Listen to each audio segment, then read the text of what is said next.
Welcome everybody to 4 Hours to Lincoln. I am your boy, Ethan Weiss, where I talk everything Husker athletics all the time, day by day, all that jazz. Everything is raw here, unfiltered, uncensored, all that jazz, unedited.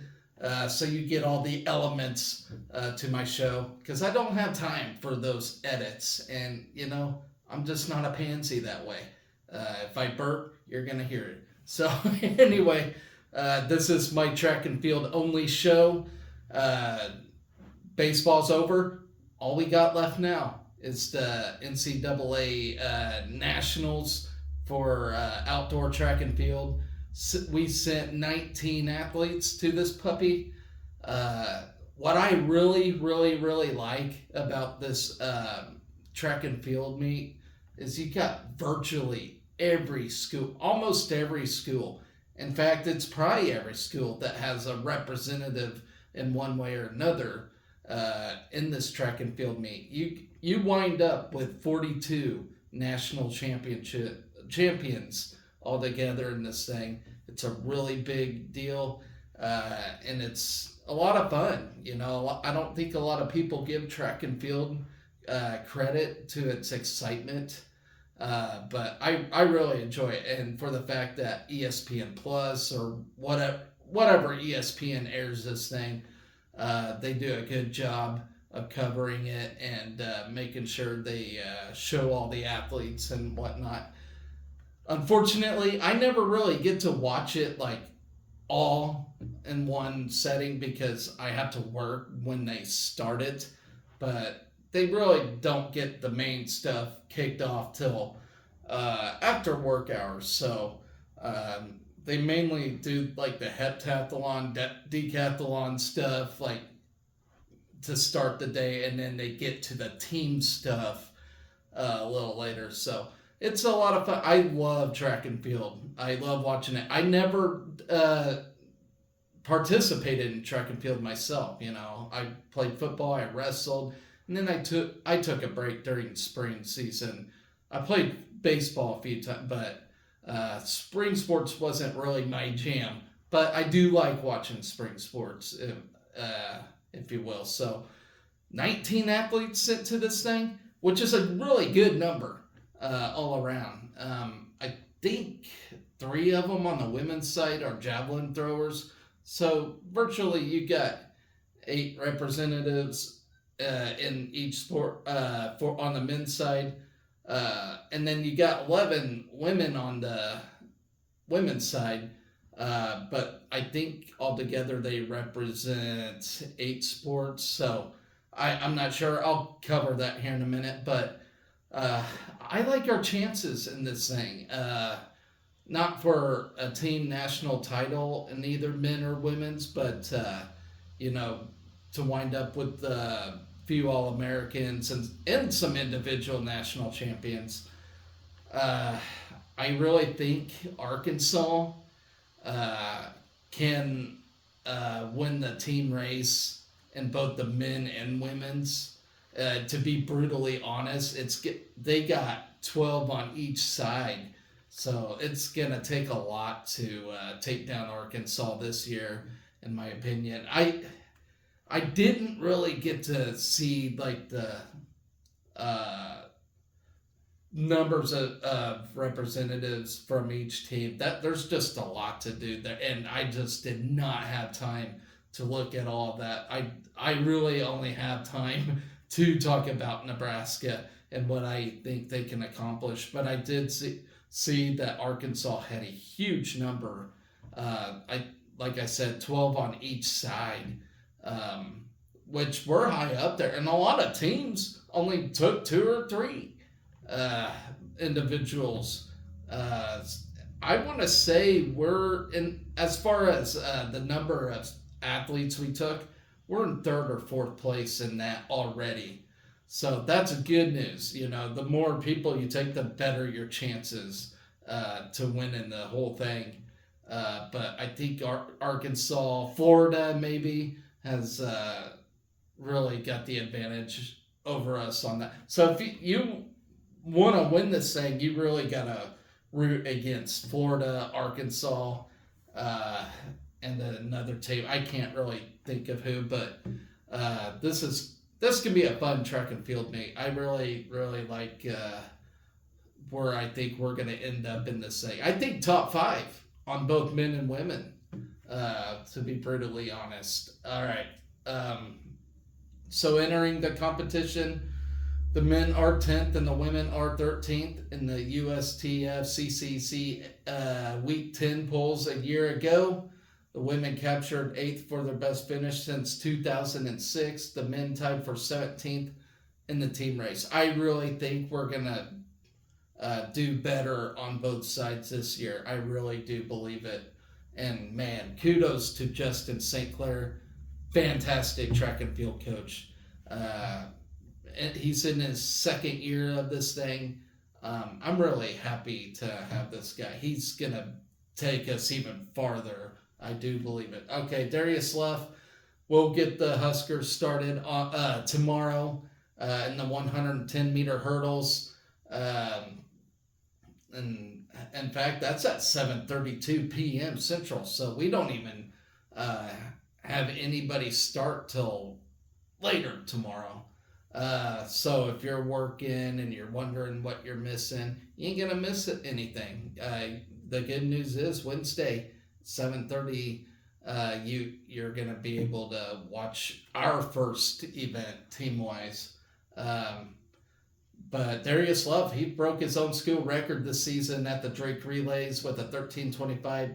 That time is the 3rd best in the NCAA and the 16th best in the world during the 2024 season. Luff won his 3rd Big Ten title a couple of weeks back and qualified for his 7th NCAA championship meet at the West preliminary round. Let's see. And actually, he got first in his one of his heats in that thing. So he's a great athlete. I am not ruling him out at all for a natty. Any of these athletes, really. They're all hungry competitors. Probably the best athletes that the university as a whole has. These people are badass. And one person that ain't in this track and field meet this year is Till Steinforth. Probably the baddest man on campus. He is actually taking a red shirt for the outdoor season. He competed in the indoor season this year, but he decided to take a red shirt, which, you know what? If you got it, use it, I guess. That guy is a badass, and I am totally stoked to see what he's going to do next year because he is an amazing athlete. Let's see. All right. I'm getting off track here. So now next we got Dash Sermon and Tyler Brown, who will represent Nebraska in the javelin on Wednesday as well. That's at 7:45 p.m. Sermon is currently ranked 4th in the NCAA after tossing a big 265-3 at the Big Ten Championships to break the school record and take the silver medal. Brown is making his NCAA championship debut after placing 8th at regionals. Kevin Schubert is set for an 8:40 p.m. start in the men's shot put on Wednesday as well. He won the NCAA West prelim round with a personal best of 65 1 1/4. That mark ranks 9th in the NCAA this season. And then moving on, we got Garrett Kalin, who will round out Wednesday's action, running in the 200-meter semifinal at 8:44 p.m. He seems to get faster each time he hits the track, continuing to beat his school record time. Kalin clocked a 20:25 at the NCAA West prelim round to earn his spot at Hayward Field, and that's a pretty good time. I think the top dog, though, ran like an 18-something ridiculous like that. So I don't think he will necessarily win the natty in this thing unless he just gets this sudden burst of energy out of nowhere.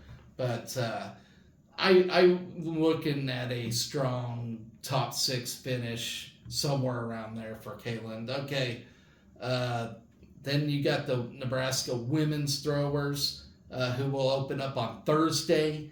You got Halevi Carlson in the hammer throw at 5 p.m. on Thursday. Rima Odabor, Rima Oteba. That's the correct way to pronounce her name.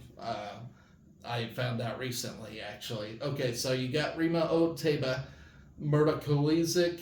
I probably pronounced that wrong, but that's how I've been saying it all year. Aniko Serra and Emanuela Casade. I probably pronounced her name wrong too, but we're just gonna roll with it. They're all throwing in the javelin at 8:45 on Thursday. Carlson owns the second best hammer mark in school history with a 2:07.6 and is making her first NCAA championship appearance this week. The reigning javelin national champion Rima Oteba headlines the women's javelin.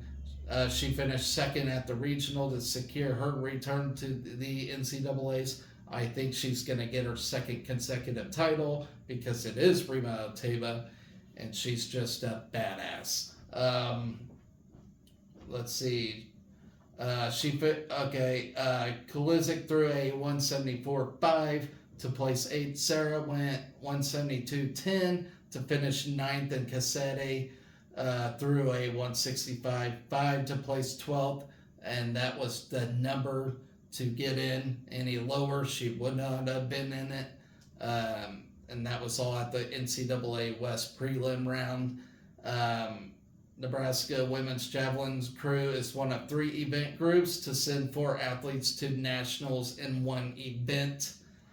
So we're going to rack up a huge pile of points. That's where our pointage is going to come from in the women's side. So I'm hoping for top, like all down the board. If we get 1, 2, 3, 4, we're going to rack up some huge team points in the title race. And that's going to be the big key right there. It's women's javelin throw. Okay. The other 2 event squads are Arkansas's women's 400 meter and LSU's women's 200 meter, in case you're wondering. Okay, so moving on, Valencia Williams will take on the long jump on Thursday at 9 after going a personal best of 21.6 and a quarter on her final attempt at regionals. The mark is 7th in school history and earned her a place at NCAAs after finishing 10th at last year's championship meet. Axelina Johansson, last year's NCAA shot put champion, will take center stage at 9:40 p.m. on Thursday. And the reason why these are so late is because it's all in Eugene, Oregon. They're 2 hours behind us, so it'll be 7:40 p.m. there. I'm sorry, I don't make up the time frames. But let's see. Johansson, who is from Sweden, tough, strong people from Sweden. She already earned her spot on the Olympic team. So not only this, but you get to watch her in the Olympics this year. So that's going to be really fun. She owns the indoor and outdoor shot put school records. She is a 3-time Big Ten champion and a 4-time All-American. She is you just don't want to pick a fight with her. That's all I can say. So then moving on to Friday, we got Tyus Wilson. He will compete in the men's high jump. That'll be at 7:30 p.m. He's cleared the best mark in the NCAA this season and the 3rd best mark in Nebraska school history with a 7.6 from Sterling, Kansas, not too far from my neck of the woods. Wilson claimed the indoor and outdoor high jump Big Ten titles this season and is a 2-time first-team All-American. Don't count him out for anything. 7.6 is no joke for a high jump number. That is insane. And then at 8:20 p.m., Terrell Wilson and Michaela Moore will compete in the men's triple jump. Both athletes made their NCAA championship debuts during this season's indoor meet. So from Fort Collins, Colorado, Moore garnered first team All America honors in the triple jump and a 7th place finish at NCAA indoors. He brought in the Big Ten title in the triple jump during this year's indoor season and the Big Ten silver medal in the long jump during this year's outdoor season. With a triple jump mark of 53.6 and a quarter at Big Ten Outdoors, Moore moved up to 5th on Nebraska's all-time list from Kingston, Jamaica. Wilson has the 4th best outdoor triple jump mark in school history with a 53.10 and a quarter. He jumped that distance at this season's Big Ten Outdoor Championships to claim silver. Wilson was named a second team All-American at the NCAA Indoor Championships in March, placing 13th, which is really good, and he can only go up from there. Upon advancement from Wednesday's semis, Wolf will compete in the 110-meter hurdles final at 8:42 p.m., and Kalen will compete in the 200-meter final at 9:37 p.m., both on Friday. So how it works is men compete on Wednesday and then Friday. Women compete Thursday and then Saturday, if that makes sense to you all. All right, so then on Saturday, Jenna Rogers will take on NCAAs in the high jump for the 6th time at 4 p.m. This year's indoor season was marked by Rogers bringing in her 4th first-team All-America honor after placing 6th at the NCAAs with a 6.2 from New Jersey. She has claimed a silver medal at Big Ten indoors and outdoors this season. Her best clearance of 2024 was at the Graduate Classic when she went 6.2 3/4 to move up to 2nd in the indoor high jump on Nebraska's all-time list. Then you got Kaylin Myers. She will throw the discus at 4:05 p.m. on Saturday for her first NCAA championship appearance. She went a personal best 190 even at regionals, cementing her spot as the 3rd best discus thrower in school history and claiming 6th among the field to send herself to the NCAAs. She finished 4th in the discus at the Big Ten Championships a couple weeks ago. Rihanna Phipps and Ashley McElmurray will round out the meet for the Huskers at 4:50 p.m. on Saturday. This is Phipps' 5th NCAA championship appearance. She earned her career best NCAA finish during this year's indoor meet, placing 5th in the triple jump with a 44.7. At regionals, the jumper from St. Thomas, Jamaica, hit 44.10 and a quarter to finish 8th. The mark would put her among the top 5 in school history, but it was slightly wind-aided at 2.1 M/S, whatever that means. McElmurray is making her NCAA championship debut after having a breakout outdoor season. Her 44.8 3/4 from regionals is a personal best and is the 5th best mark in school history. The senior from Missoula, Montana, took home silver in the triple jump at the Big Ten outdoors with a distance of 43.10 and a half. Each event will have a live stream on ESPN Plus, and you'll have TV coverage that begins at 6:30 on ESPN2 on Wednesday, ESPN2 on Thursday, ESPN2 on Friday, and ESPN on Saturday. And after Saturday, we ain't got nothing up until August. So exciting, but sad at the same time because I just don't want it to end. But unfortunately, everybody has to take a break, even the athletics department. So yeah, I'm really excited for this meet. I really think both men and women will get top 5 finishes. I really do. Last year may say otherwise, but we got some quality athletes heading into this thing, and it's not like it's people that barely got in. Just a handful, but these are all elite athletes, and they're gonna the ones we send in are going to finish high on the podium. And a podium finish is the top 8.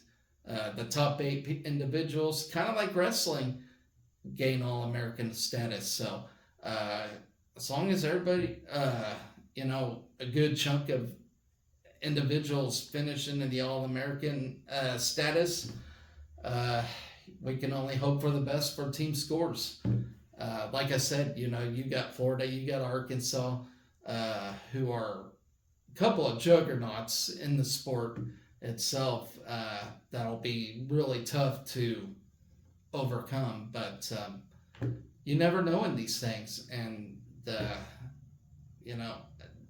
main thing is getting support. Getting these athletes jacked and juiced and excited to compete in this thing. If you don't got a lot of support, these athletes tend to kind of go with the motion. You want to get them jacked. You want to get them juiced, So if you live on the West Coast, if you live in the Oregon area, please attend this thing. That the athletes need you. They need your support. That's all I can say.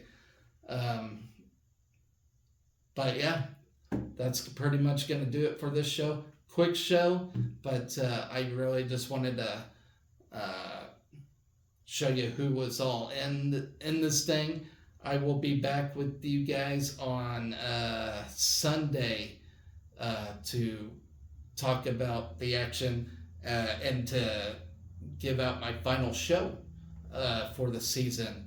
And hopefully it ain't my final show, but we will see what life brings me for next season. So stay tuned for that, ladies and gentlemen.